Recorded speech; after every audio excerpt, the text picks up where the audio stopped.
Allora, buonasera a tutti, siamo al terzo nostro appuntamento con il quale entriamo nel vivo dell'archeologia, cioè proprio dello scavo. Infatti oggi avremo il primo affondo proprio sugli scavi della prima Venezia. Il relatore di questa sera, l'Ateneo lo conosce bene perché abbiamo già avuto il piacere di averlo ospite in passati cicli di archeologia, Marco Bortoletto, veneziano, archeologo medievista che da quasi un trentennio di collaborazione ormai alle sue spalle con scavi sia per conto della delle soprintendenze in Veneto che in Lombardia. In particolare a Venezia ha avuto la fortuna, l'onore, il piacere di lavorare quasi in tutti i cantieri più importanti di Venezia, a cominciare dal Teatro alla Fenice qui di fronte, allo scavo della Punta della Dogana e in particolare a tutta una serie di scavi di grande importanza nell'area marciana, in Basilica, Campanile, Molo, pavimentazione delle procuratie, quindi insomma nei più importanti interventi marciani. Naturalmente anche a San Pietro di Castello, ed è proprio su questo scavo che noi abbiamo chiesto a Marco Bortoletto di relazionarci. Grazie e buon pomeriggio a tutti.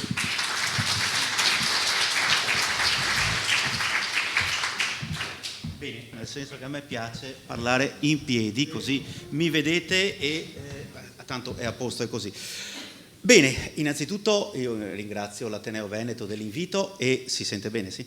E ringrazio tutti voi che siete così numerosi questa sera e mi fa piacere a me, penso faccia piacere all'Ateneo, vuol dire che ancora queste cose interessano le persone. Comincerò subito ad entrare nel nocciolo della questione perché dovete sapere che io mi sono preparato, scritto a mano circa una ventina di pagine e io non scrivo mai le conferenze, lo dico subito, parlo a braccio facendo vedere le diapositive perché mi piace vedere le persone in faccia e perché mi sembra, è il mio modo di fare, non è ognuno ha il suo e questa qui l'avevo scritta. L'avevo scritta perché parlare di San Pietro di Castello è complicato soprattutto oggi. Per cui l'avevo scritta per non cadere in errori o in svarioni. Ieri pomeriggio l'ho provata, non riesco, perdonatemi, mi sono fatto la traccia e continuerò alla vecchia maniera proprio perché non riesco a leggere. Chi riesce a leggere le conferenze sono persone molto molto brave. Io ho un temperamento differente, quindi vi dirò le cose che vedrete adesso. Quindi ho una serie di slide che andremo a vedere una dopo l'altra e che riguardano prevalentemente lo scavo di San Pietro di Castello, le 3 campagne dello scavo di San Pietro di Castello, cioè le 3 direzioni di San Pietro di Castello. Dopodiché, facendo questi scavi, sono anni che ci pensiamo sopra, vedrete che nelle conclusioni c'è qualche cosa di diverso e di nuovo rispetto a quello che normalmente ci si aspetta. Ma è una sorpresa e come tutte le sorprese bisogna prepararla. Innanzitutto devo dire che può sembrare strano. 30 anni, ha detto la Margherita Tirelli, di scavi archeologici, in 30 anni le ho contate, sono 164 conferenze, non sono tante. Di 164 conferenze ne ho scritte soltanto 2. Questa, che ho deciso di non fare, e un'altra che era una conferenza senza diapositive e quella ci tenevo particolarmente perché l'ho fatta vedere. Era la presentazione di Ernesto Canal al premio veneziano dell'anno. Non potevo proiettare diapositive e quindi ho dovuto leggere un testo che prima ho voluto far leggere a Ernesto Canal, mi sembrava doveroso. Quindi di conseguenza vi rendete subito conto per me quanto è anche difficile parlare di questi scavi, anche perché adesso ci sono una serie di progetti da parte della soprintendenza che ci sta lavorando sopra e da parte anche di altri enti pubblici che coinvolgono una disquisizione che io non toccherò, lo dico subito perché non ne so nulla, ne so pochissimo, e quindi vi parlerò soltanto di che cosa c'è sotto. Non posso conoscere il futuro di San Pietro di Castello, non ne ho la più pallida idea, non dipende da me, sono altri che decideranno queste cose. San Pietro di Castello. San Pietro di Castello è un'isoletta a forma ovale, posta nell'area a est, vediamo se si vede una freccetta, eccola qua, nell'area a est della città di Venezia. È l'ultima propagine orientale della città di Venezia. È un'isoletta di, ve lo dico subito, siamo sull'ordine dei 47-48 mila metri quadri. È grandina, non è molto piccola. È un'isoletta che ha una emergenza media sul 1,60 m sul livello del medio mare. È composta dall'antica cattedrale, cioè al centro dell'isola c'è l'antica cattedrale di San Pietro di Castello o San Pietro di Olivolo. A collegata c'è l'ex caserma Sanguinetti, che nella realtà dei fatti è l'ex palazzo patriarcale della città di Venezia, e c'è un piccolo borgo legato prevalentemente residenziale, legato alla canteristica di rimessaggio, ci sono ancora dei cantieri navali, c'è una piccola area affari della Marina Militare Italiana e poi nella parte retrostante ci sono una serie di edifici di edilizia convenzionata. I più antichi sono del 1910, costruiti dal comune, danno direttamente sulla laguna. Poi nella parte posteriore ci sono degli edifici costruiti tra gli anni 50 e 60 che in parte furono assegnati a profughi giuliano-dalmati, e profughi giuliano-dalmati furono ospitati durante la dismissione della caserma Sanguinetti. Quindi siamo in una realtà, chiamiamola così, marginale, di non grande, pur di grande storia, ma di non grande transito turistico. Se noi andiamo a San Pietro di Castello, io ci vado per lavoro tante volte, capita che non troviate nessuno per la strada, tranne i pochi residenti e qualche turista che si è perso e che sapeva che lì c'era la cattedrale e va a vedersi la cattedrale, campanile del Longhena, facciata anche, e l'interno della cattedrale. Stiamo parlando di un edificio di una certa importanza. Vediamo un attimo di che cosa possiamo parlare. Allora, questa è l'isola in dettaglio di San Pietro di Castello. L'area nella quale sono stati fatti i sondaggi archeologici è nella parte posteriore, è quella che è chiamata area est, dietro alla cattedrale di San Pietro di Castello. Il puntino rosso che voi vedete che sta dietro alla cattedrale. Gli scavi archeologici sono stati fatti in quel prato, in quel campo. Va altresì detto che è stato possibile, e questa è una cosa molto importante, anche campionare l'area. Mi spiego meglio. Noi abbiamo, per qualcuno è una maledizione, per noi archeologi è una benedizione, la possibilità di vigilare durante lo scavo delle fosse settiche. Mi dispiace dirlo, ma la fossa settica è il pane dell'archeologo. Se non ci fossero le fosse settiche di Venezia, l'archeologia veneziana semplicemente non avrebbe archeologi, perché noi viviamo di fosse settiche. Noi siamo vestiti, manteniamo le famiglie, i collaboratori, gli studi e tutto il resto grazie al fatto che nel 1998 l'allora ispettore di zona Luigi Fozzati ha fatto un capitolato d'accordo col Comune di Venezia per il quale tutti gli scavi all'interno della città di Venezia devono essere vigilati da un archeologo. Poi ci sono scavi che possono anche non essere vigilati da un archeologo, quelli che vengono chiamati in gergo articoli 90. Questo ha fatto sì che a Venezia si fosse formata una generazione di archeologi che ha potuto mantenersi grazie a questo. Quindi noi facciamo anche grandi scavi. Margherita ha elencato alcuni degli scavi belli che ho fatto, certamente, ma in 30 anni di attività 20 scavi, 15 scavi, 30 scavi belli, tutto il resto fognature. E grazie al cielo che ci sono.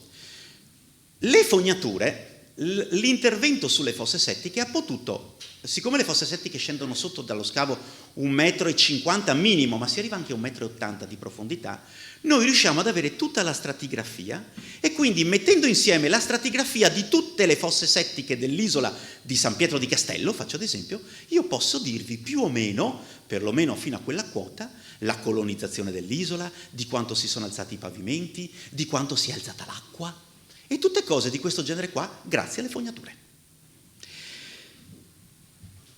Questo è per farvi capire anche la dinamica di un intervento archeologico nella città di Venezia. Gli scavi di San Pietro di Castello no. Gli scavi di San Pietro di Castello appartengono alla categoria dei grandi scavi, degli scavi importanti, degli scavi che hanno dato e che danno molto alla città di Venezia, a parte gli scavi condotti in area marciana o il grande depuratore di Rialto, ma uno scavo del quale non si sa nulla, che ha dato dei risultati bellissimi, che non è ancora stato pubblicato perché è complicato, è forse uno degli scavi più profondi fatti a Venezia, 6 metri di profondità. Scavare 6 metri di profondità a Venezia è una cosa imponente. Pensate che generalmente a 70 centimetri comincia l'acqua. E tu scavare 6 metri di profondità per fare dei garage sotterranei dove c'è praticamente il Piazzale Roma, quell'albergo a forma di cubo, e il Santa Chiara, scusatemi, il Santa Chiara ha dato dei risultati archeologici estremamente belli. Li vedremo la prossima volta, quindi ve li faccio vedere la prossima volta, quindi vi anticipo soltanto alcune cose. Questo scavo iniziò nel 1986 sotto l'egida dell'ispettore Michele Tombolani, che è questo signore che vedete qui. Michele Tombolani è stato ispettore della soprintendenza, aveva l'area di Altino, era il predecessore di Margherita Tirelli, e di conseguenza aveva anche una parte di Venezia e delle isole della laguna, perché gli ispettori all'epoca erano molto pochi e avevano un territorio molto vasto generalmente, che applica quella che oggi viene chiamata la metodologia dell'archeologia preventiva. Cioè significa, prima di realizzare un progetto, facciamo uno scavo per vedere se sotto c'è qualche cosa di estremamente importante. Ed è quello che è stato fatto a San Pietro di Castello. Michele Tombolani recepisce un progetto da parte del Comune di Venezia per la realizzazione in quella zona di un centro polifunzionale di tipo sportivo. Cioè non bisognava fare un centro polifunzionale sportivo. Per cui Tombolani dice: facciamo degli scavi archeologici per vedere se sotto c'è qualche cosa. Inizia questi scavi archeologici, il primo scavo era piccolissimo, erano 18 metri quadrati, una piccola trincetta vicino alla basilica, alla cattedrale, scusatemi. Inizia con questo scavo e comincia a trovare delle cose che sono eccezionali, al punto tale che alla fine della campagna di scavo lui parte con 18 metri quadri e 5 anni dopo si arriva a 115 metri quadri di scavo. È veramente grande come scavo, per Venezia è uno scavo grandino. Questo scavo ha una storia molto particolare. Comincia nell'86, Michele Tombolani lo porta avanti nell'87, nell'88 purtroppo Michele si ammala e quindi vuole che segua lo scavo praticamente un altro archeologo, un grande archeologo padovano, scusatemi, di Padova, che si chiama Stefano Tuzzato, che è un archeologo che ha scritto tantissime pagine belle dell'archeologia e dell'archeologia veneta in particolare, è quel signore che vedete qua, che sta scavando. Questa è una fotografia mentre la prima Michele è in Grecia, quello che vedete dietro sono le colonne del Partenone, qui invece lui mi pare sia in Omano, in Oman deve essere, Stefano stava scavando nell'Oman. Allora, fondamentalmente vuole Stefano Tuzzato che lo segua. Io, prima di cominciare questa conferenza, Stefano è un amico, ci conosciamo da tanti anni, è un po' noi archeologi ci sono 4 o 5 generazioni di archeologi che si sono successe negli ultimi tempi, io appartengo alla 3ª generazione, dopo di me ce ne sono altre 2. Noi archeologi abbiamo un punto fisso. Ci sono degli archeologi come Stefano Tuzzato e Gianfranco Valle che sono quelli che hanno creato la professione dell'archeologo libero professionista, perché gli archeologi prima di loro erano prevalentemente archeologi istituzionali, cioè appartenevano alle soprintendenze. Logicamente le soprintendenze, con tutta la buona volontà del mondo e la tutela del territorio che fanno, sono spesso oberati anche da montagne di carte, per cui fondamentalmente si avvalgono anche di studi professionali esterni che possono collaborare con le soprintendenze. E Stefano Tuzzato, Gianfranco Valle, eccetera, hanno fondato i primi studi professionali. Addirittura in questo scavo, tutto lo scavo è stato redatto da una ditta storica per l'archeologia, che è la ditta Diego Malvestio e Company, praticamente, di Concordia Sagittaria, che inizia a scavare a Murano agli inizi degli anni '80 e che ha fatto tantissime campagne di scavo un po' in tutto il Veneto. Per cui stiamo parlando del meglio che c'era all'epoca, e tutto il meglio del Veneto, e tutto il meglio si concentra a San Pietro di Castello. Perché? Perché Michele Tombolani ci crede profondamente a questo scavo. E non soltanto fa questo, Michele Tombolani è così bravo da coinvolgere nello studio degli elementi che ci sono lì dentro anche il CNR, con la figura di uno dei più grandi geologi che all'epoca giravano per il CNR, che era Vito Favero, il quale viene a campionare i terreni e fa le analisi dei terreni, quindi riesce a stabilire delle cose che oggi si danno per scontate, ma credetemi, io l'ho vissuta quelle campagne di scavo. All'epoca era talmente avveniristico che l'archeologia veneziana e l'archeologia veneta era una delle punte di diamante all'avanguardia a livello italiano. Per cui si studiavano i foraminiferi, si studiavano i pollini, si studiavano praticamente la geologia del suolo, si facevano le analisi di queste cose, oltre alle analisi sulle ceramiche e su tutto il resto. Per cui si sono coinvolte delle personalità di primo piano e i risultati sono stati a dir poco stupefacenti, che oggi diamo per scontati, ma all'epoca erano una novità assoluta nel territorio nazionale. Quindi vediamo nel dettaglio, vediamo un attimo di andare avanti. Eccoci qua. L'area è quella che voi vedete dietro alla basilica, è un campo che oggi se non ci fosse a lato c'è una specie di c'è uno squero per il rimessaggio delle barche, e questi signori, siccome devono passare lì, ogni tanto tagliano l'erba, ma non sarebbe loro funzione tagliare l'erba di quella zona là, ma loro ci devono passare, ci vivono e quindi fondamentalmente tagliano l'erba dell'area. Il quadratino rosso che voi vedete in questa immagine, in questa slide, è lo scavo del Tombolani. Le lineette gialle sono gli scavi su cui sono intervenuto io. Nella realtà dei fatti non sono proprio gli scavi, quelli sono i pozzettoni d'approfondimento, perché siamo andati sotto di 3,5 metri, in quell'area lì. Siamo andati ben sotto, lo vedrete poi nelle stratigrafie, e anche Malvestio e Stefano Tuzzato sono arrivati sotto. La prima campagna dall'86 all'88 la conduce diretta Tombolani, dall'89 fino al 91-92 la conduce Tuzzato, poi nel 2000 e 2002 le conduco io. Poi vi spiego il perché sono state fatte 3 campagne di scavo differenti. Ed eccolo qui lo scavo, lo vedete in questa immagine.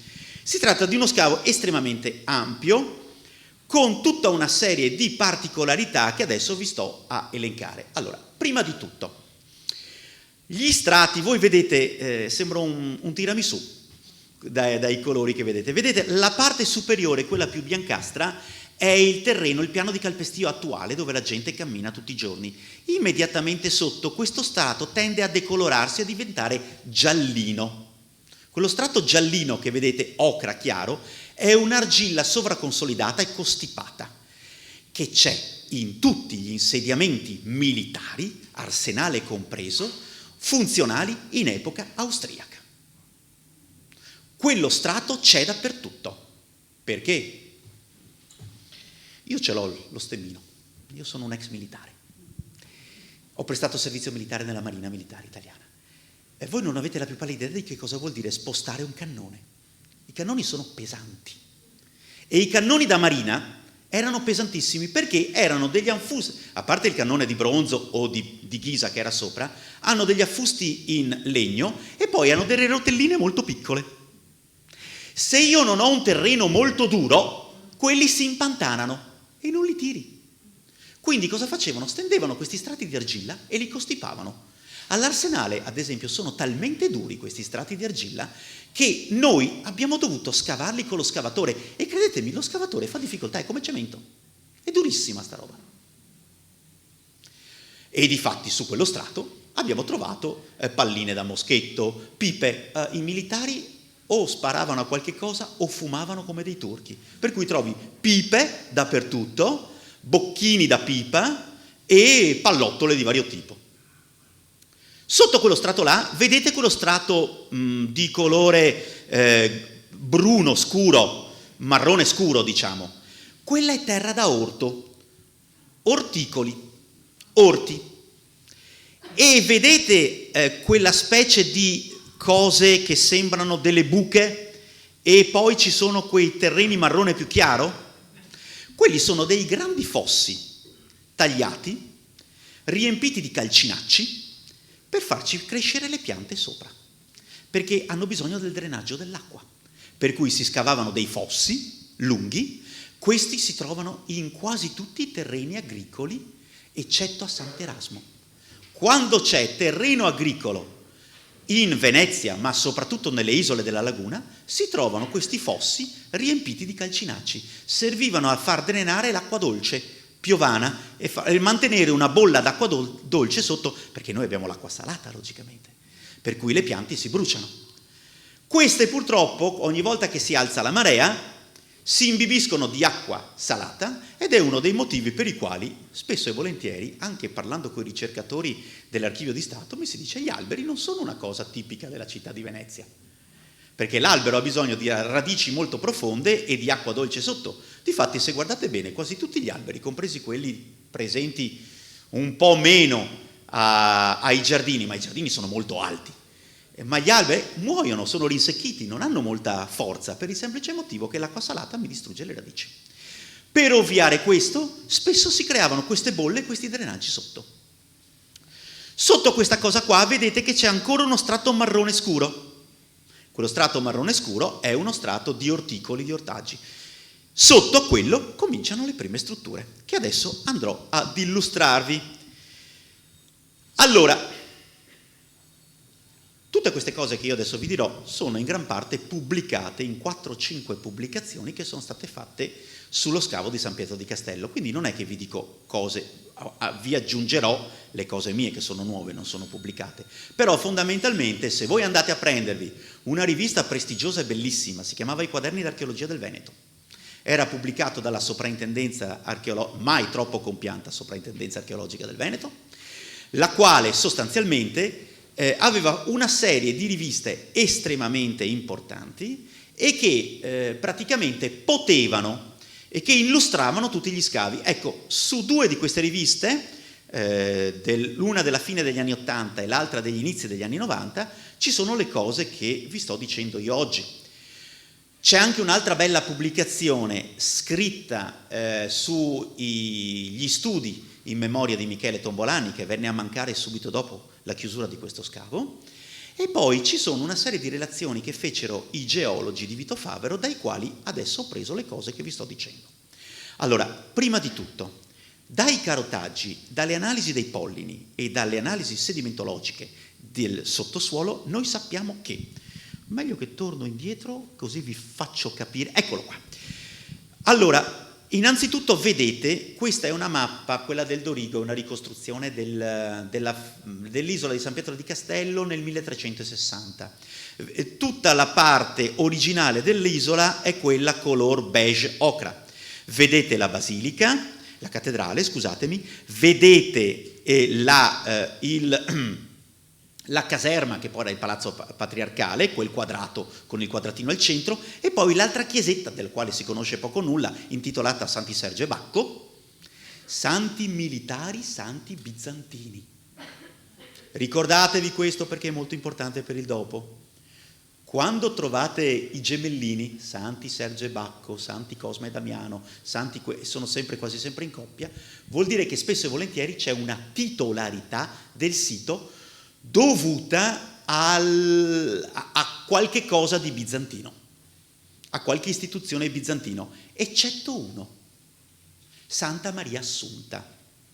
Santa Maria Assunta è la patrona dell'esercito bizantino, assieme a San Michele, arcangelo, che però è anche santo dei Longobardi. Quindi è per questo che la cattedrale di Torcello è intitolata a Santa Maria Genitrice, poi Santa Maria Assunta in cielo, perché se guardate bene c'è la lapide dedicatoria del 640 fatta dall'esarca e siamo davanti all'ambiente puramente bizantino. Che cosa ci dicono i carotaggi? Ci dicono che il sito anticamente era composto da una barena emersa che si trovava grosso modo in questa zona qui, eccola qui, dove vedete questa striscia. Poi a mano che si andava logicamente verso il canale, vi erano delle linee di pendenza che andavano verso un canale e che il primo sito frequentato è su una barena emersa. Logico adesso, ma all'epoca non più di tanto. Quindi voi dovete immaginarvi una situazione di questo genere qua, dove abbiamo sostanzialmente una barena emersa, uno specchio d'acqua che va verso un canale, che vedete qui, e quindi qui c'è il primo sito urbanizzato. Più avanti c'è la Velma, terreno inclinato, con battente d'acqua, quasi sempre sommerso ed emerso soltanto durante le basse maree eccezionali. Lungo il profilo, usando un termine tipicamente locale, avviene una riprofilatura, cioè viene costruita un contenitore, una sorta di argine, fatto con queste cose che voi vedete qui sopra. Sono tanti paletti piantati uno a fianco all'altro e poi si intrecciano su questi paletti dei vimini, quello che viene comunemente conosciuto con un termine un po' particolare, vi terrei 2 ore a parlare su questo termine, che è un termine abbastanza errato, volparone. Sentite parlare tante volte dei volparoni.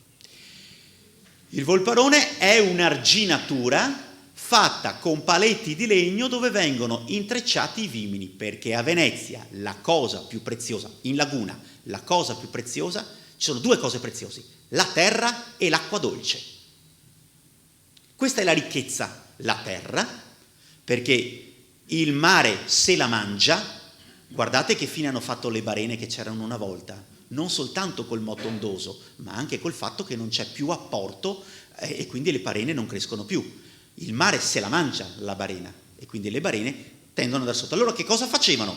Costruivano dei grandi profili in vimine intrecciato, quelli che voi vedete qui sotto. Qui siamo in una località, siamo a Murano, questo è uno scavo fatto da Gianfranco Valle a Murano, e quindi contenevano la terra. Ma questo si fa ancora oggi, questo è il progetto Life Vimine.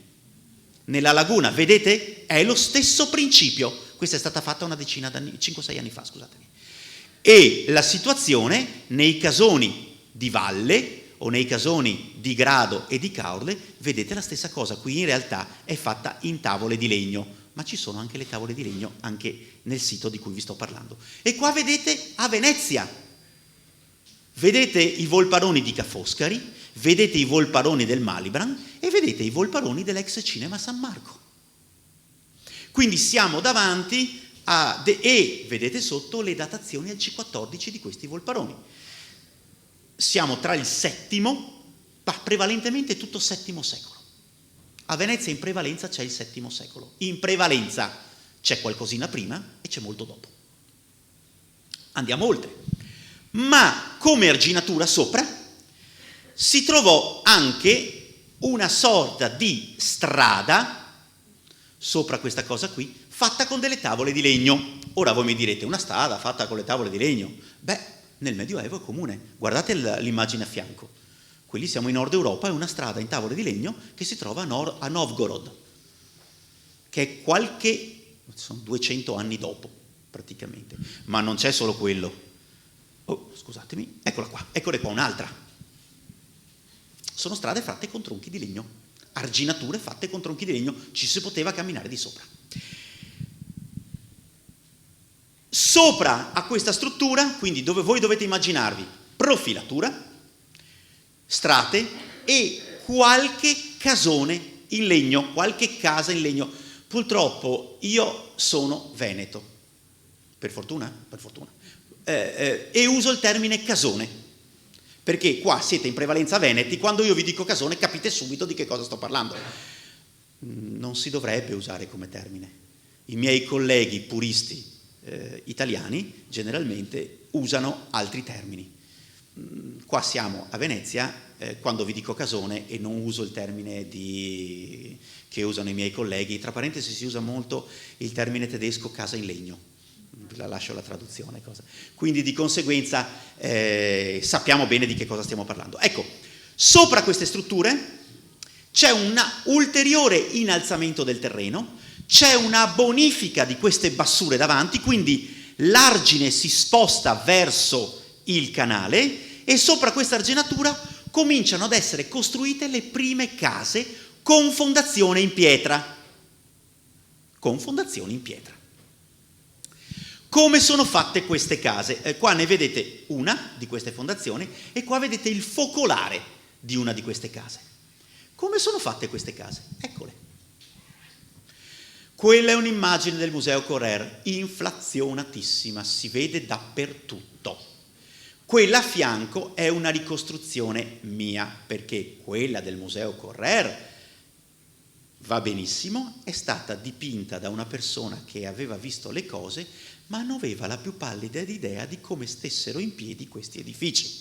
Per cui è un pittore che mi disegna una cosa senza porsi dal punto di vista tecnico come si fanno queste cose. Ebbene, dovete sapere che quando noi scaviamo a Venezia, spesso e volentieri troviamo delle buche con delle pietre buttate dentro e generalmente appaiate.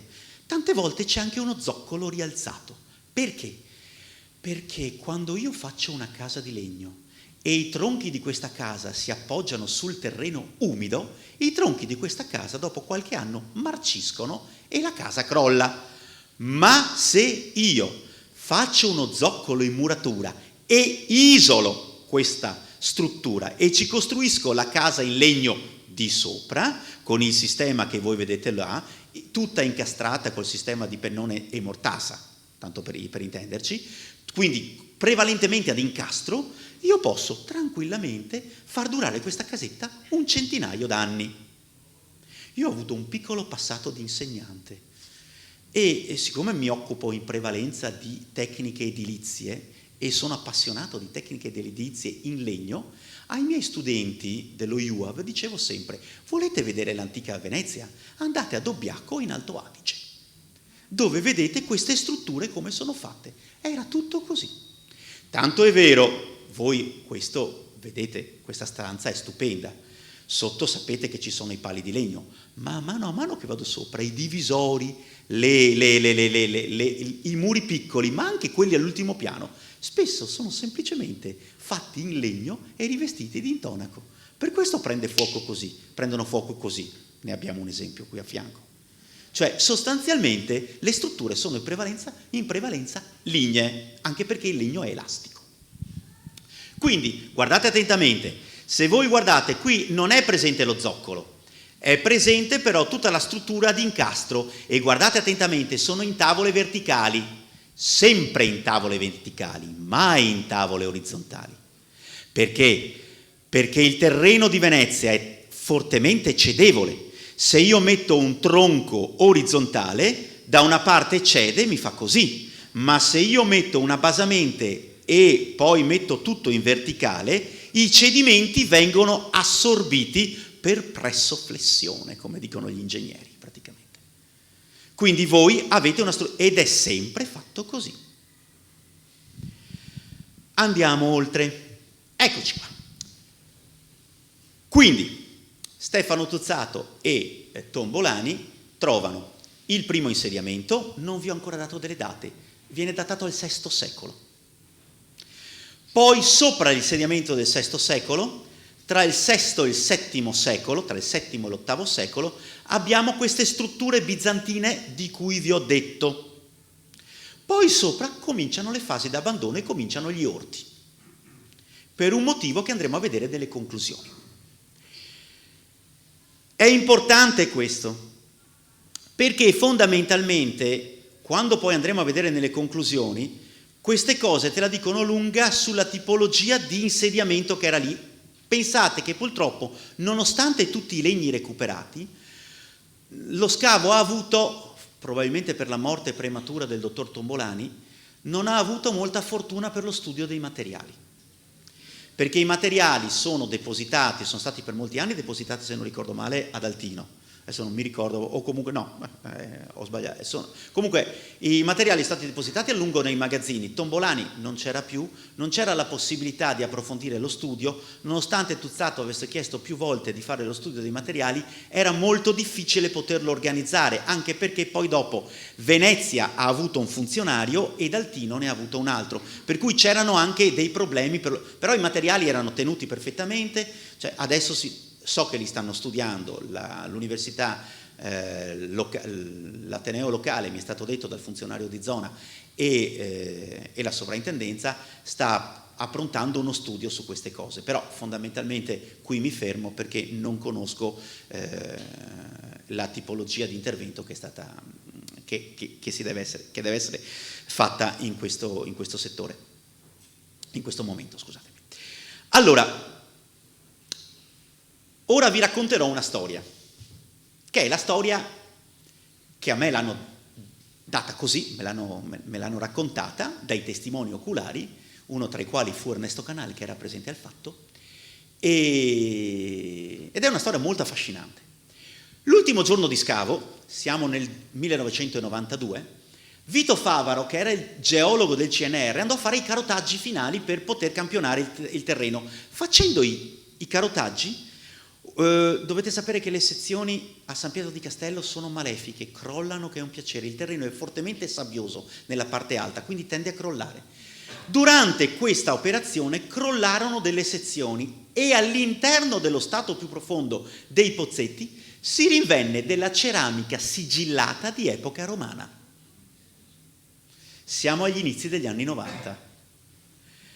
Trovare materiale di epoca romana a Venezia era una cosa straordinaria, per cui si doveva partire con la seconda campagna di scavo, che non venne fatta purtroppo, per il semplice motivo che avvenne la morte del dottor Tombolani e il comune, proprio per le difficoltà, approvò un nuovo progetto, che è quello che ha fatto il centro sportivo nell'area ex Ciga, quello che c'è a Canareggio, a Sant'Alvise, per cui si potenziò quest'area lì e San Pietro di Castello rimase isolato. A questo punto, il dottor Luigi Fozzati, che vedrete la prossima volta, riuscì tra il 2000 e il 2002 ad avere dei finanziamenti da parte del comune attraverso la società Insula, che vedete lo stemma lì, e grazie al dirottamento degli scavi di Torcello, io ho cominciato a scavare come direttore di scavo, io ho scavato a Torcello dal 95 al 2000. Chiudemmo la campagna di scavo del 2000 all'area est della cattedrale di Torcello e ci spostammo nell'area est della cattedrale di San Pietro di Castello, da est a est praticamente.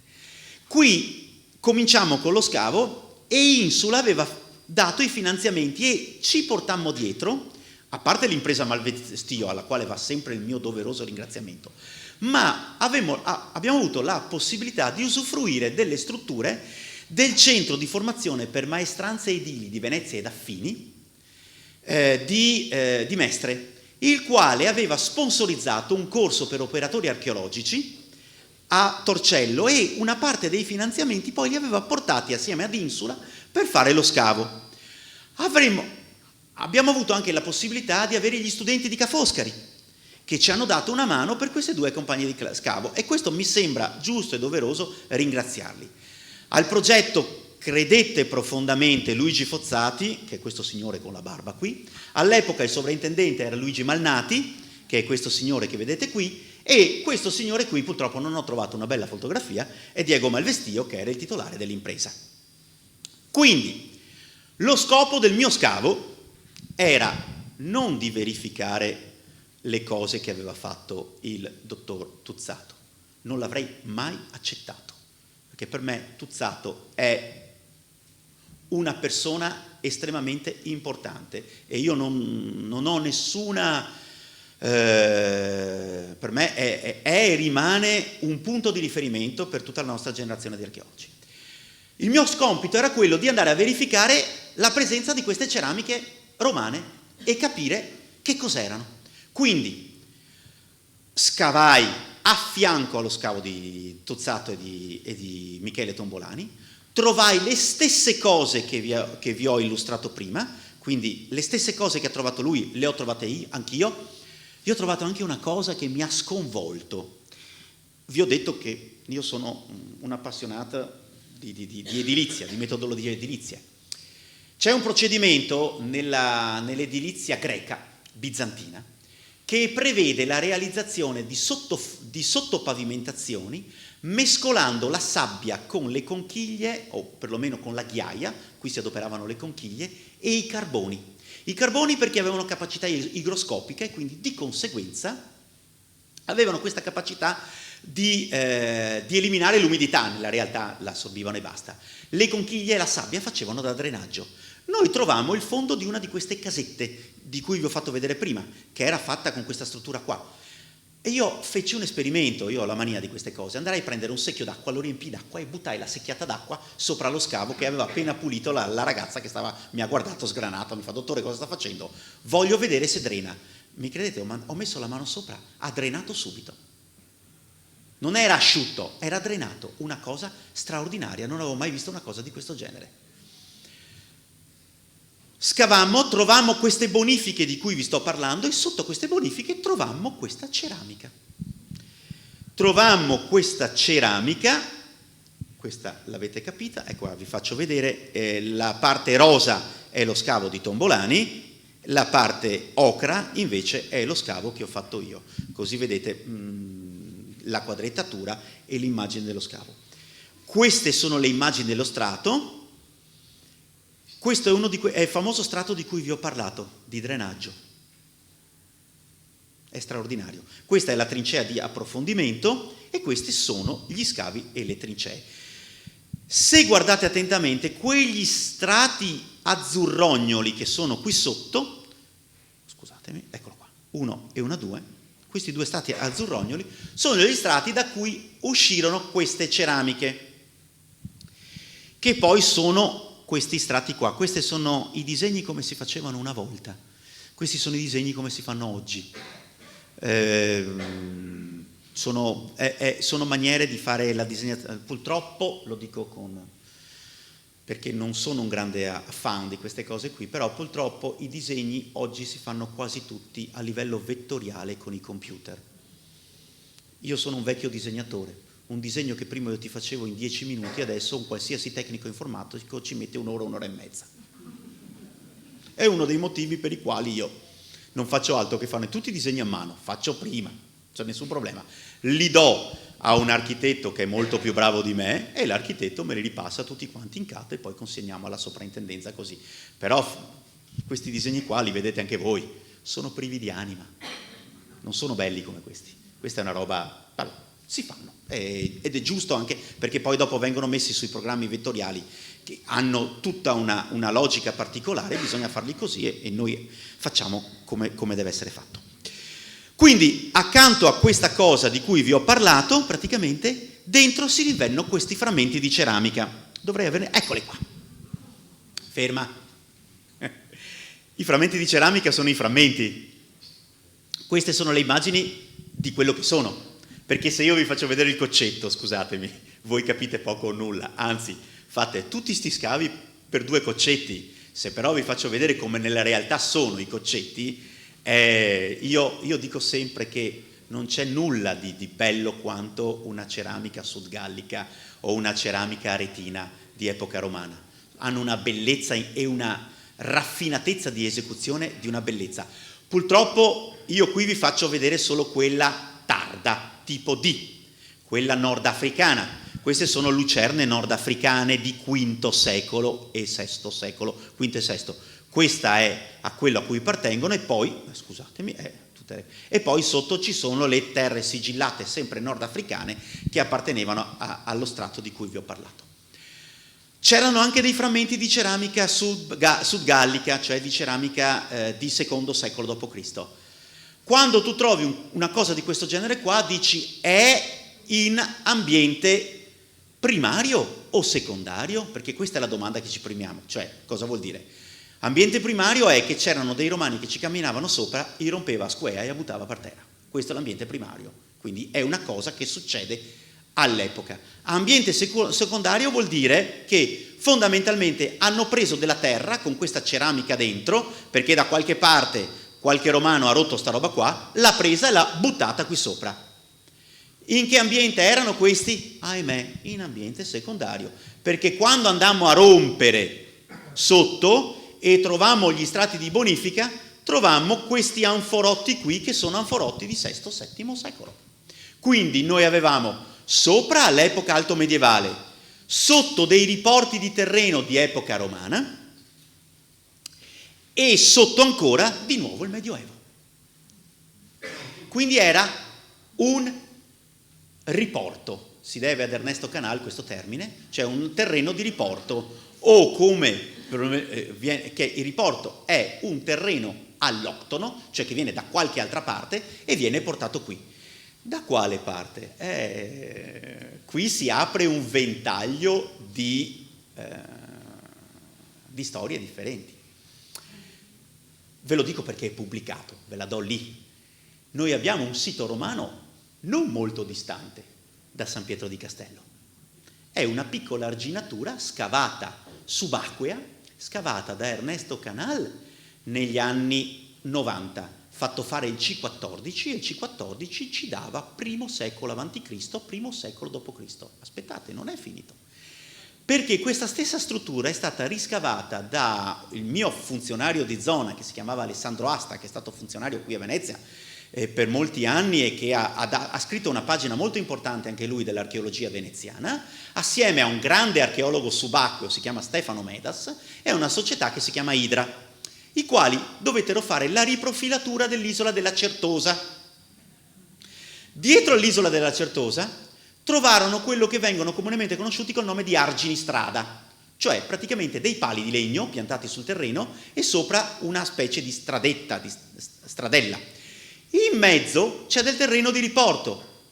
Allora, dentro a questo terreno di riporto era pieno di anfore di I secolo, a cavallo tra il primo avanti e il primo dopo. Ma i C14 sui pali di legno è pubblicata sui quaderni d'archeologia del Veneto, quindi non vi sto dicendo una cosa, è pubblicata sta cosa. All'interno di questa struttura si rinvenne questa ceramica che viene datata al C14 alla stessa epoca. E quindi questi argini strada hanno una storia tutta particolare e si stanno indagando negli ultimi periodi, stanno facendo delle cose interessanti, ma ce n'era uno nelle vicinanze. Non dico che le Vignole o l'isola della Certosa siano di epoca romana, dico che sott'acqua c'è una struttura datata al C14, non con una datazione, ma con 5 datazioni a quell'epoca. Quindi è abbastanza. Mia moglie ha fatto studi di giurisprudenza e mi ha insegnato una parola magica che io uso sempre, anche nelle mie relazioni, che è verosimile. Non è né vero né falso. È una cosa che probabilmente è così. Non posso dire che è così, ma probabilmente lo è. Gli avvocati la usano sempre. Questa anfora che voi vedete è l'anforetta, logicamente voi la vedete in piccolo, qui vedete un esempio di come sono queste anfore, anforotti altomedievali, si chiamano anfore globulari, VII, VIII, IX secolo, se ne trovano abbastanza dappertutto. Bene. Adesso illustrato tutta la cosa, quindi questa ceramica romana all'interno del sito era in giacenza secondaria, la frequentazione del sito è di epoca alto medievale, forse tardo antica, tutte le datazioni ci parlano dal VI-VII secolo, Si parla pesantemente del VII secolo perché hanno trovato un tremisse di Eraclio il Grande, 610-640, fisso, dopo l'imperatore Foca. Cioè ci sono degli imperatori che per noi sono una chiave di volta, te li insegno all'università, te lo inchiodano dentro la testa queste cose. Per cui tu ti ricordi le date di queste cose in una maniera incredibile, perlomeno per i medievisti. Eraclio il Grande. Ora, perché Olivolo? Perché quest'isoletta è così importante? Perché in questa zona? Qui la vediamo, eccola qua, guardate cosa c'è davanti, la bocca di porto di San Nicolò. Considerate che l'isola della Certosa non c'era, erano degli scranni sabbiosi. Quello che oggi è comunemente conosciuto col termine di Bacan, che tutti sono molto affascinati dal Bacan, sono state tanti anni, ci sono state forti polemiche sul Bacan. Il Bacan era maledetto dai navigatori veneziani, perché ci si insabbiava. Il Bacan è uno dei motivi per i quali, non proprio il Bacan, ma la lingua di sabbia lì davanti, l'entrata nel porto di Malamocco l'entrata del porto di San Nicolò del Lido era complicatissima. Bastava un colpo di vento di scirocco che la nave andava ad arenarsi nella lingua di sabbia che vi era lì, e che poi i veneziani fanno anche un'arginatura, il faro della Rocchetta e tutto quanto il resto, ed era estremamente pericoloso poi togliere la nave da lì. La Rocchetta è più in là, il Bacan è più in qua, e di qua c'è, però dovete pensare sostanzialmente, la Rocchetta era qua, grosso fuori, qui abbiamo il Bacan praticamente, e qua c'è l'area delle Vignole qua, e questa è l'area praticamente della Certosa. Voi dovete pensare sostanzialmente che tutta questa zona qui è una zona fondamentalmente di insabbiamento, uno dei motivi per i quali si usavano i cammelli per far entrare le navi. Per cui quest'area qui era un'area che, se io vado a posizionare un fortino medievale con delle persone che probabilmente sono dei soldati limitanei di epoca bizantina, mi controllano la bocca di porto di San Nicolò, che adesso si chiama di San Nicolò, all'epoca aveva un altro nome. Ma non è così semplice la cosa. Andiamo a vedere il dettaglio dopo. Negli ultimi anni Ca' Foscari sta facendo degli studi approfonditi soprattutto sulle vie di transito all'interno della laguna di Venezia. Ha cominciato Sauro Gelichi, che è il signore che vedete qui sopra, che sta conducendo tutta una serie di scavi, adesso sta scavando a Jesolo, e tutta una serie di interventi all'interno della laguna per ricostruire non soltanto l'ambiente ma anche il transito. Il testimone è passato, per quanto riguarda la laguna di Venezia, ad altri due suoi colleghi, il professor Calaon, che è stato ospite anche qui l'anno scorso, e la professoressa Daniela Cotica, che vedete sotto, che stanno sostanzialmente mappando tutti questi insediamenti sommersi, prendendoli dalla carta del canal e sostanzialmente interfacciando questi dati con una serie di dati nuovi che si stanno studiando in questo periodo. Andiamo a vedere nel dettaglio. La realtà è che queste carte furono già ipotizzate all'epoca da Ernesto Canal, Vladimiro Dorigo e Luigi Lanfranchi, i quali fecero una ricostruzione inizialmente documentaria. Lanfranchi è stato uno dei più grandi archivisti che abbiamo avuto nell'epoca, negli ultimi anni, credo sia morto negli anni '80 fondamentalmente, però ha scritto delle pagine meravigliose e potrebbe parlarvi Giovanni Caniato, che è presente qui, dell'importanza che ha avuto Lanfranchi per l'Archivio di Stato di Venezia.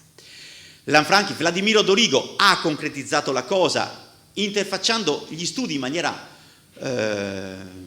multidisciplinare, fondamentalmente interfacciando tutti gli studi di allora, ricerche d'archivio, ricerche archeologiche, storico-artistiche, geologiche, che troviamo nel suo primo testo, la Venezia Origini, ma poi anche nella Venezia Romanica, e poi il braccio armato di loro due, che era Ernesto Canal, che lui andava a verificare in laguna queste cose che gli dicevano le carte, qui dovrebbe esserci questo, lui andava con la barca e andava a vedere se c'era.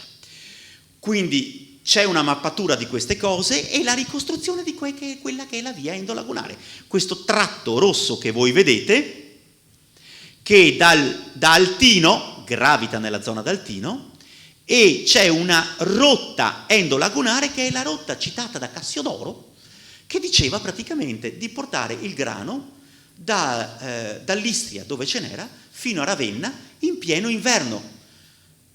Ve lo dice un ex marinaio: navigare in Adriatico d'inverno, ma navigare nel Mediterraneo d'inverno con quelle barche, con quelle navi, è a metà tra il rischioso e il suicidio. Per cui bisognava avere una rotta interna che attraversava tutte le lagune e che da Ravenna portava quasi fino all'Istria. E quindi Cassiodoro dice: guardate, stiamo morendo di fame, per cortesia portateci queste cose qua. E c'è gli scavi di Maurizia de Min, dove a Corte Cavanella trovano fondamentalmente quello che è un agip, sostanzialmente è una stazione di ristoro lungo questa via, ma tutto gravitava poi attorno all'area di Altinate, perché è una strada antichissima. Altino aveva un suo porto, probabilmente aveva un porto diffuso, c'era sicuramente un porto vicino ad Altino, ma aveva sicuramente un porto diffuso nell'area nord della laguna di Venezia, che faceva parte probabilmente del territorio altinate. Per cui queste vie di transito erano sostanzialmente frequentate almeno dal I secolo a.C., anche da prima. E c'era la possibilità di navigare in questa zona qui anche in pieno inverno. Erano transiti sicuri. Andiamo avanti, se no ci fermiamo oltre. Ed eccola qua. Ed è la centralità di quest'isola. Ora, qua ho bisogno un attimo di mettermi gli occhiali, mi metto seduto non perché sono stanco da altre cose, ma perché devo vedere bene l'immagine e poi vi faccio vedere. Allora, spero si vede bene. Allora, questa è la mappa dei fiumi che sfociano all'interno della laguna di Venezia.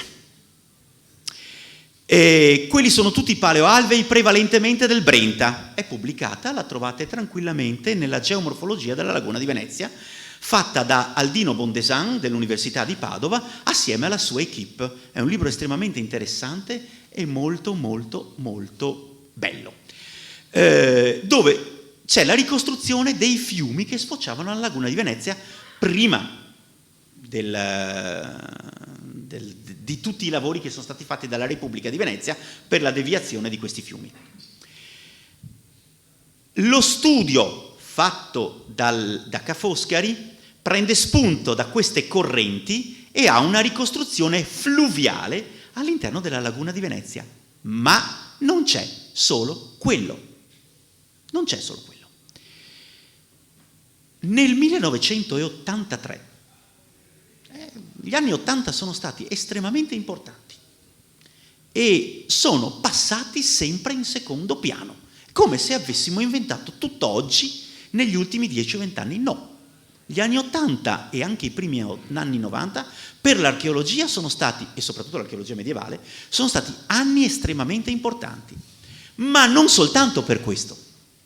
Vedete quelle linee rosse che state vedendo? Le linee bianche sono i fiumi che sfociavano, quindi quella mappa azzurra che vedete sotto riportata in bianco. Queste cose in bianco le ha ricostruite il professor Calaon su questa mappa che è del professor Calaon, sulla quale ci sono le linee rosse. Le linee rosse le ho messe io, basandomi su uno studio della Mount Edison del 1983-84.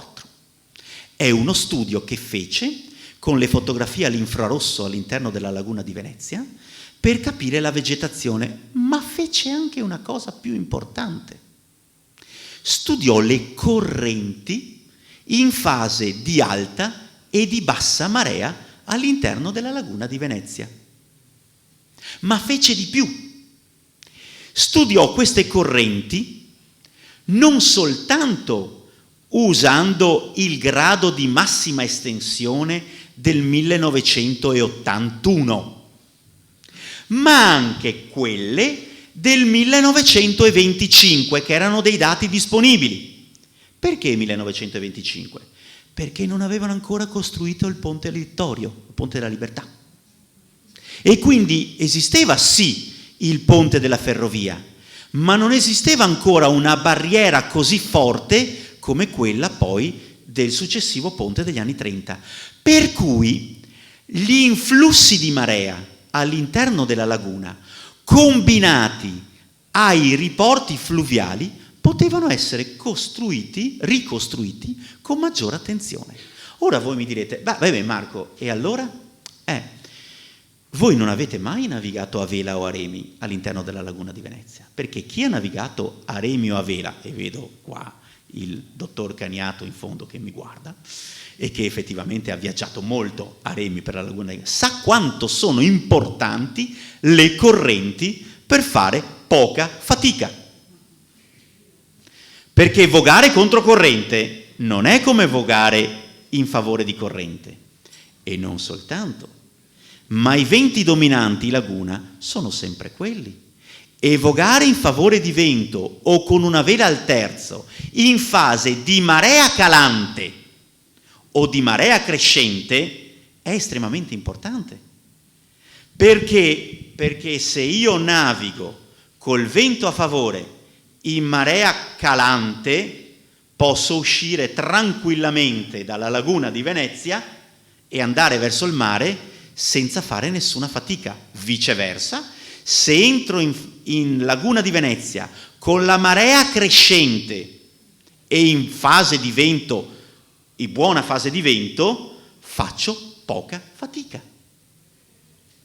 Per cui questo è estremamente importante per navigare in laguna, soprattutto per i nostri avi, che non avevano i motori, ma navigavano a vela o a remi. Lo studio delle correnti è stato estremamente importante se combinato con gli studi dei venti, perché per la rotta endolagunare, quella che va in Istria e che va fino a Ravenna, guardate attentamente, eccolo qua, tutti questi settori passano davanti al canale di Olivolo.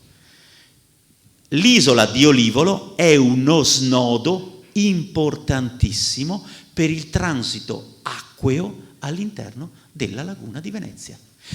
Prima di tutto perché questa zona qui non c'era, questa si forma dopo l'epoca romana e questo è il lido antico, Lio Piccolo, Lio Maggior, Lido di Sant'Erasmo e poi dopo il lido vero e proprio. C'erano altre bocche di porto qui, il lido era rotto, quindi soprattutto nella zona di Pellestrina c'erano altre aperture.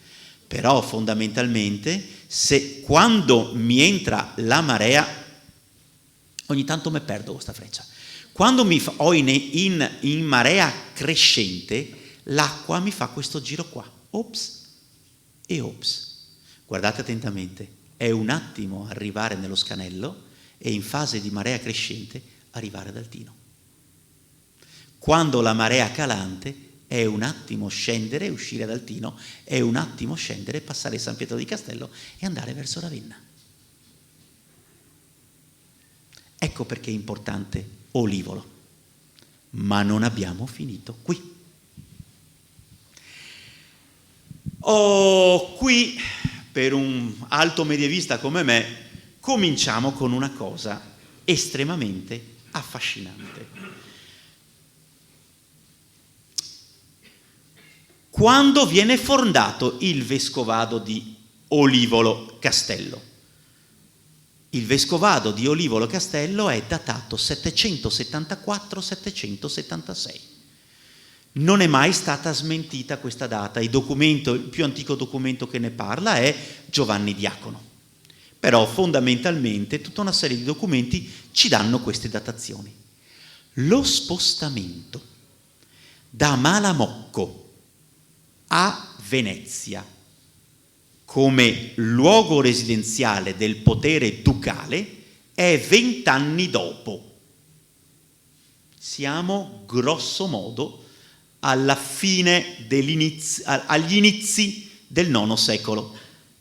Domanda: perché vanno a costruire un vescovado nel nulla, dove c'è un fortino militare, e vanno a farci un vescovado lì?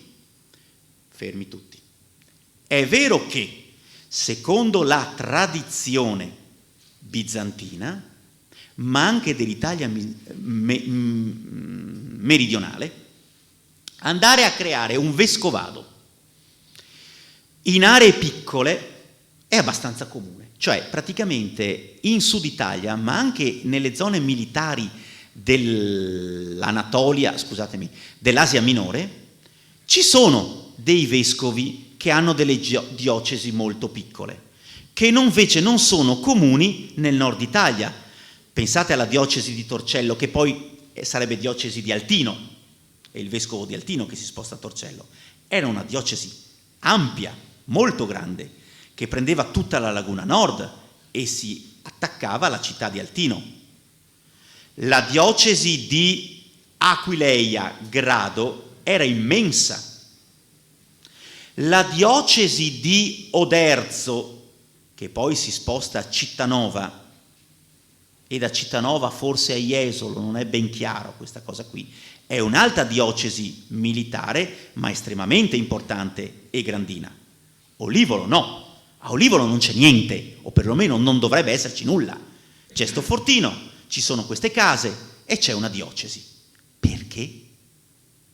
E perché 774-776? Cosa succede? Succede una cosa importante. Allora, la banalizzo. Io sono un archeologo medievista, l'ha detto la Margherita Tirelli prima. Ho avuto l'onore di avere come professore Ottone d'Assia e Giampietro Brogiolo, che sono due tra i più grandi, uno purtroppo è venuto a mancare, sono tra i più grandi langobardisti o longobardisti o studiosi di Longobardi praticamente, come archeologi, perché poi come storici c'è sicuramente Gasparri, poi ci sono altri langobardisti, però fondamentalmente per il nord Italia questi sono dei longobardisti di prima levatura. Lo studio dei Longobardi ti rimane sulla pelle. Per noi il 774, per chi si occupa e si è occupato per tanti anni di Longobardi, il 774 è la fine. È l'anno in cui Carlo Magno conquista Pavia e ingloba il ducato longobardo, anzi il regno longobardo, nell'impero di Carlo Magno, nel Sacro Romano Impero. Va proprio così la cosa? No, perché re Desiderio, che viene sconfitto da Carlo Magno, non ha avuto l'appoggio del ducato del Friuli. I Longobardi del Friuli non hanno appoggiato Desiderio. Quindi, quando arriva Carlo Magno sostituisce quasi tutti i Longobardi con uomini, duchi Longobardi con uomini di sua fiducia, tranne nel Friuli. Nel Friuli rimangono ancora i vecchi Longobardi che non hanno appoggiato re Desiderio. Ma Carlo Magno non si fida dei Longobardi del Friuli, tant'è vero che i Longobardi del Friuli nel 776 iniziano una grande rivolta contro Carlo Magno e non è ben chiara la cosa, sembra che avvengano due battaglie. La prima è quella del ponte di San Stino di Livenza, dove i Longobardi sembra che vincano. La seconda è quella vicino a Cividale, dove i Longobardi perdono. Carlo Magno si comporta in una maniera spietata con i duchi Longobardi di allora. Li sostituisce in blocco con nobiltà baiuvara. Quindi noi abbiamo un gruppo di persone longobarde che nel 776 rimangono senza titolarità. Stiamo parlando di persone di buone capacità economiche, con tutta una serie di altre persone che sono i loro servi. 774, 776. Che cosa succede? Qui siamo, che dopo non ci sia qualche giornalista in sala, nel ramo delle ipotesi. È un'ipotesi. Il Ducato Longobardo cessa di esistere nel 776. Il vescovado di Olivolo è 774-776. Domanda: non è che questi sfollati, che noi chiamiamo Longobardi, ma che Longobardi non sono, nella realtà dei fatti stiamo parlando di gente che in 250 anni di regno longobardo si sentivano italici, parlavano latino, si vestivano come i latini fondamentalmente, erano un unico popolo governato da aristocrazia longobarda che era quasi una fotocopia a livello estetico di abbigliamento e di altre cose, ma anche come mentalità. Ormai avevano delle leggi scritte come i romani, erano ormai integrati, erano un tutt'uno con il popolo. Ecco, non è che questa gente sfollata sia emigrata in un'area, l'unica area della laguna di Venezia, che è ancora un'area dove c'è un'urbanizzazione, un principio di urbanizzazione, ma non c'è ancora l'urbanizzazione, è un'area libera, è una zona libera, alta e libera, e quindi si siano insediati sull'unica zona della laguna di Venezia dove c'era ancora spazio, come stanno facendo delle persone che adesso da Leopoli si stanno trasferendo in quei piccoli villaggi che stanno diventando delle grandi città in Polonia o in altre zone, ma non ci sono solo loro, la storia è piena di eventi di questo genere qua. Difatti io non ho mai capito, e poi vi leggo i passi e concludo, io non sono mai riuscito a capire perché, abbiamo quasi finito, perché se gli Unni arrivano e se gli Unni arrivano e massacrano, distruggono Aquileia e le persone sfollano a grado, è una cosa normale.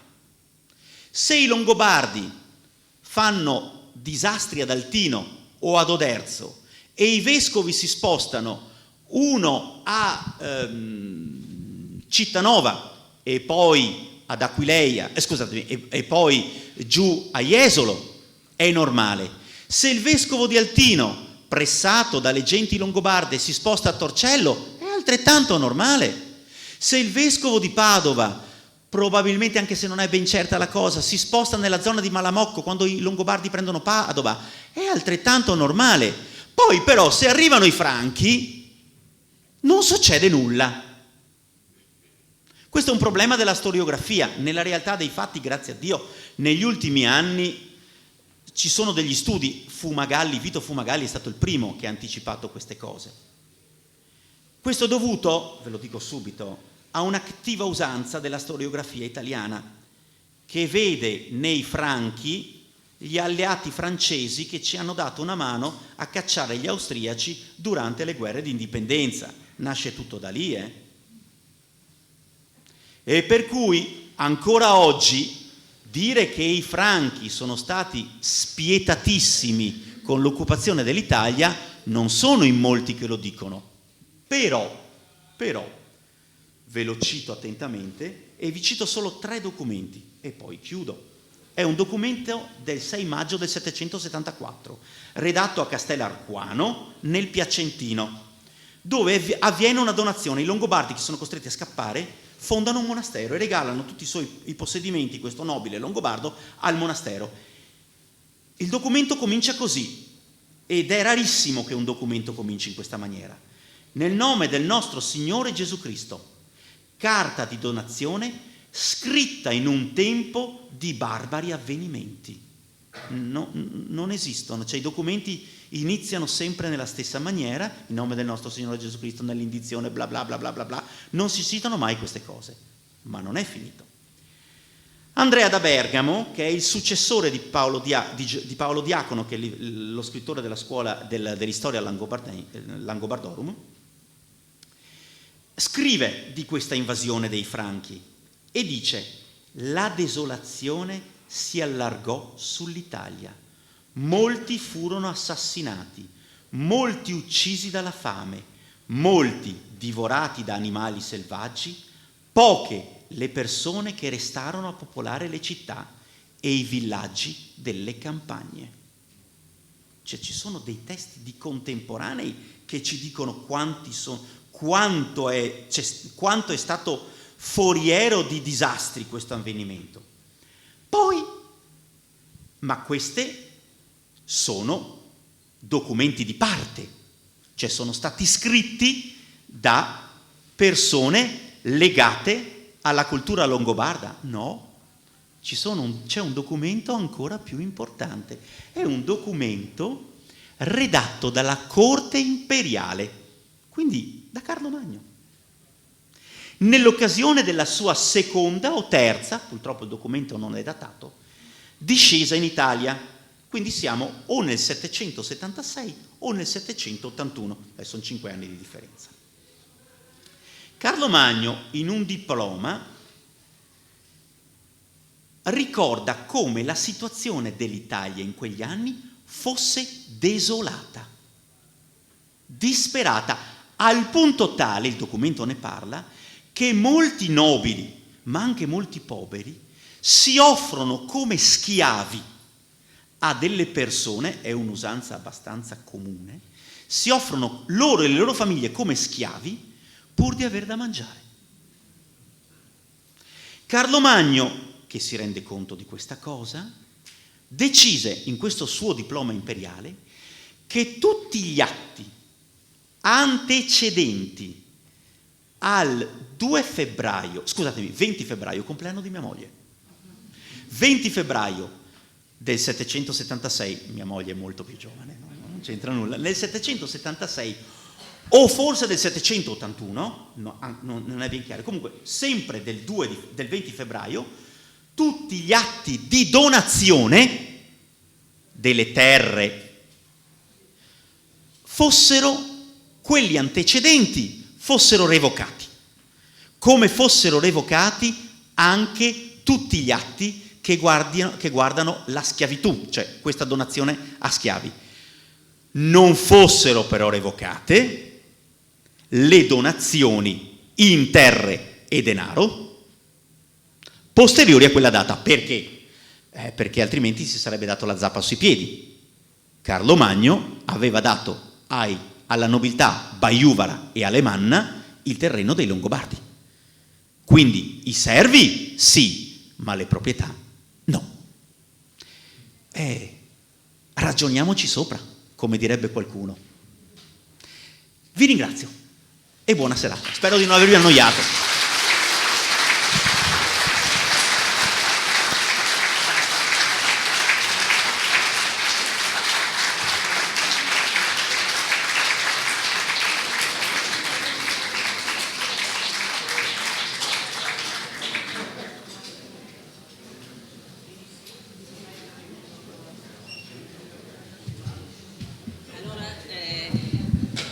Grazie mille al dottor Bortoletto per questa bellissima e amplissima conferenza che ci ha veramente immerso in questa problematica così affascinante, così difficile anche da decrittare, che sono i primi secoli di Venezia, attraverso questa testimonianza archeologica di grande importanza, come avrete capito, dello scavo di Olivolo, e con questa finale così, come posso dire, ipotesi, così intrigante, diciamo, ecco, di queste date, di queste coincidenze, di questa nascita, di quello che sarà un grande vescovado apparentemente nel nulla, e quindi di tutte queste problematiche che si affastellano una sull'altra. Siamo un po' agli sgoccioli, però forse 5 minuti ce li abbiamo ancora,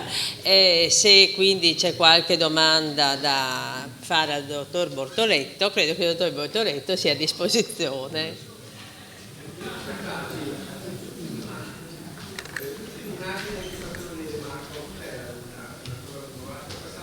Ah, quella, scusami, l'immagine, i profughi, è un'immagine di profughi qua.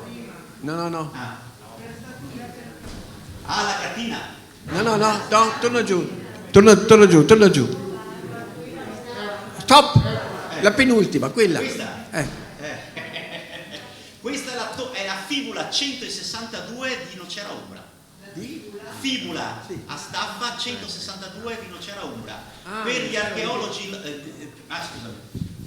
È la fibula longobarda della tomba 162 di Nocera Umbra. Per un archeologo longobardo è come il discopolo di Mirone.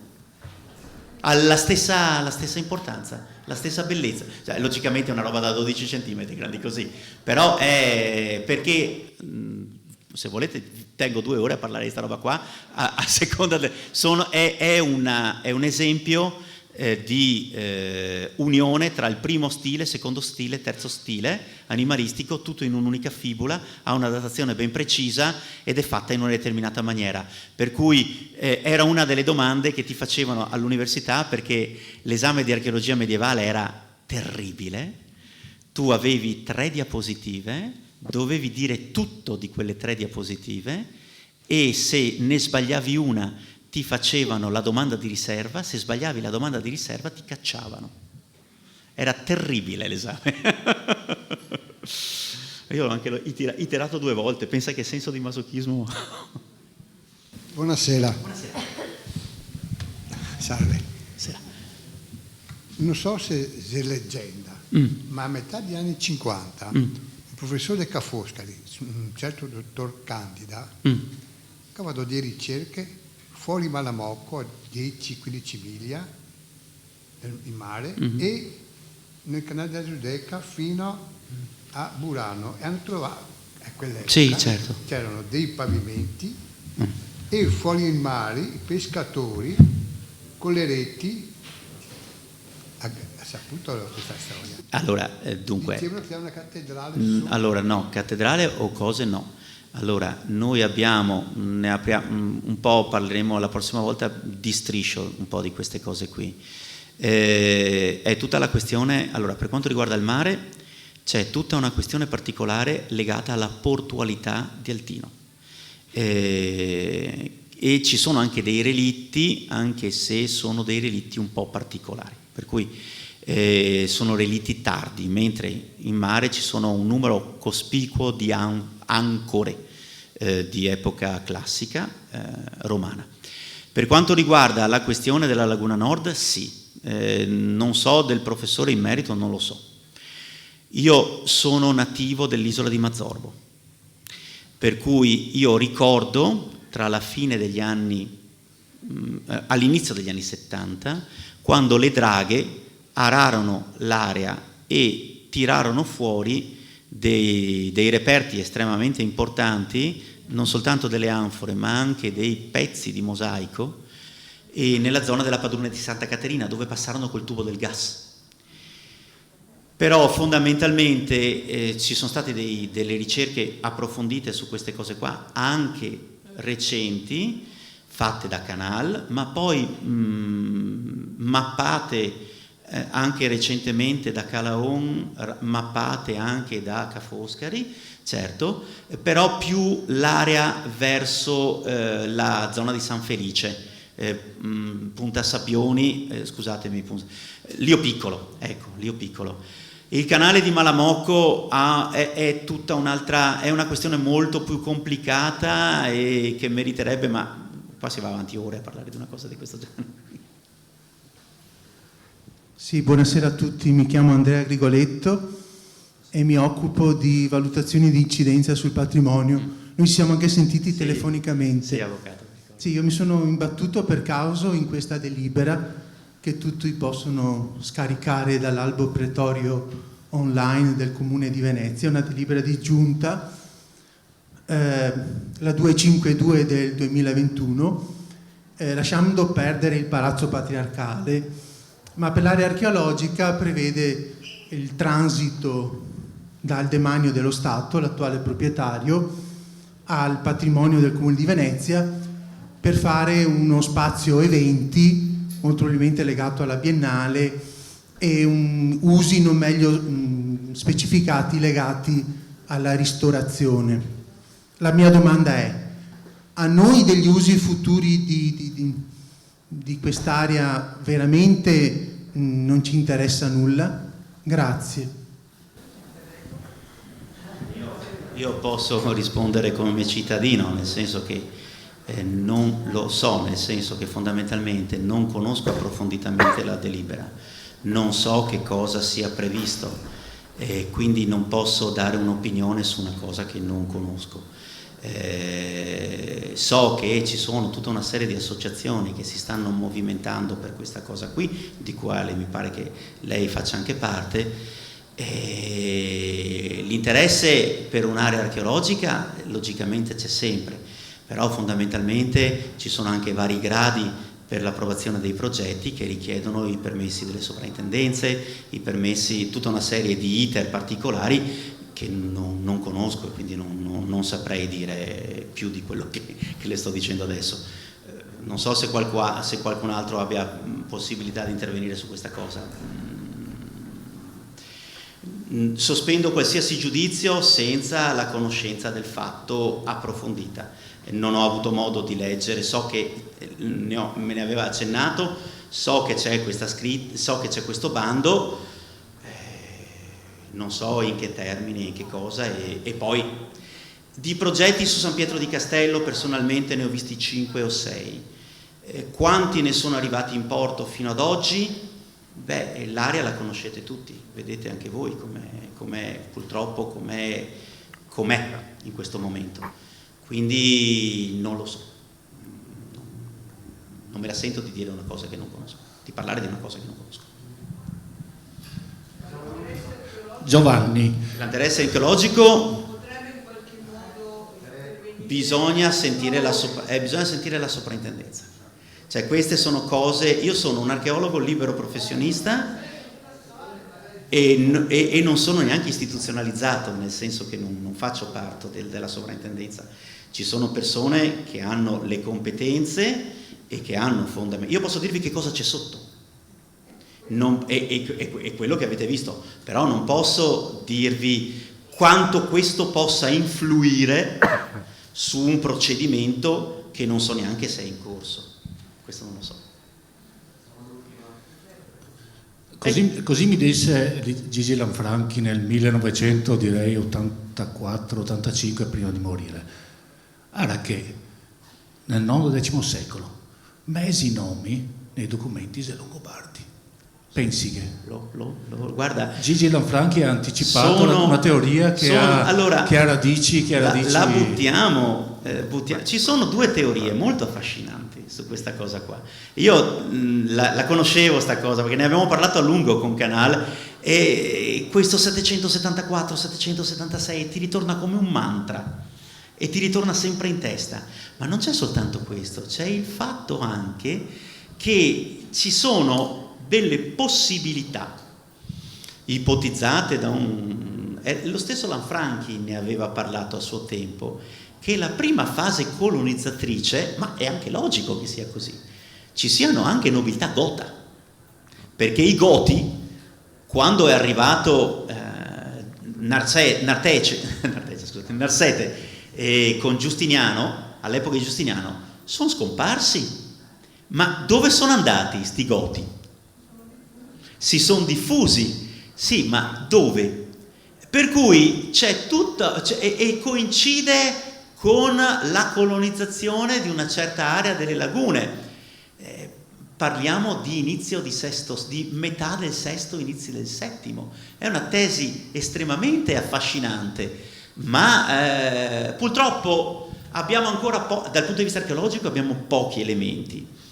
E anche se ce ne stanno affiorando sempre di più. Ci sono gli storici che stanno lavorando molto su queste cose. Io sono sempre stato un forte sostenitore di una sinergia tra storici, archivisti e archeologi.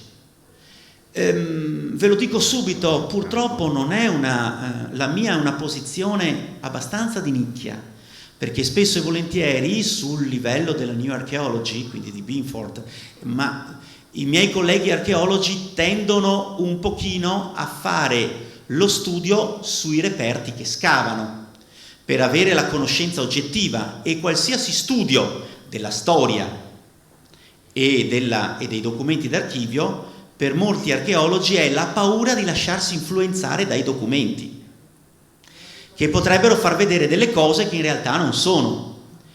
Nella realtà dei fatti io penso sempre che basta avere anche un sano equilibrio e sapere che i documenti mi dicono questo, io scavo e trovo questo, è vero? Boh. È falso? Boh. Fondamentalmente i documenti mi dicono una cosa e lo scavo mi dice a volte la stessa cosa. Bravo, è verosimile. È verosimile. Ragionateci sopra.